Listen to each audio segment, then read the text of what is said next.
is the 5 to 95 cognitive split that most of us don't know about then?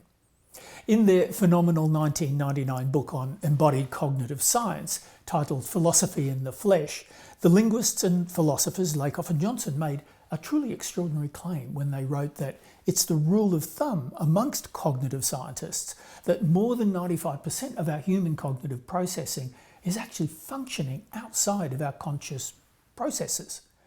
Even more notable is they go on to say that that whole unseen process is still what shapes all of our conscious thinking.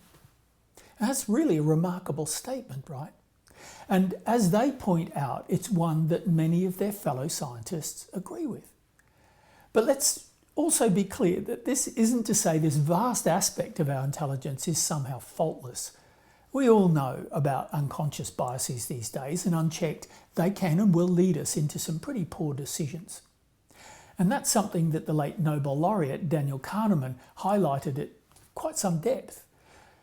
But this does also highlight why our intuitive decision-making processes, which emerge from this vast implicit level of our thinking, shall we say, and often very quickly, can still be incredibly accurate, many times even more so than reason.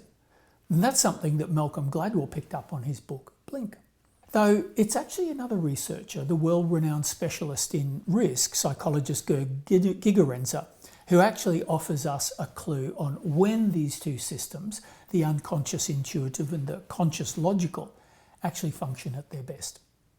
In really simple language, Gigerenzer says that if you can know all the data points of a decision, then generally logic is the rule. It's the one that's going to win. If it's more complex and uncertain in the way many of our personal life decisions are, intuition often outperforms logic. Though he also does say that this can also be true even when you can know all the coordinates sometimes. Clearly, both systems are hugely important and powerful.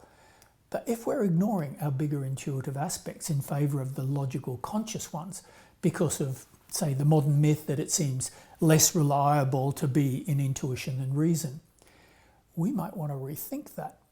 We're potentially sidelining the very biggest asset, cognitive asset, we actually possess.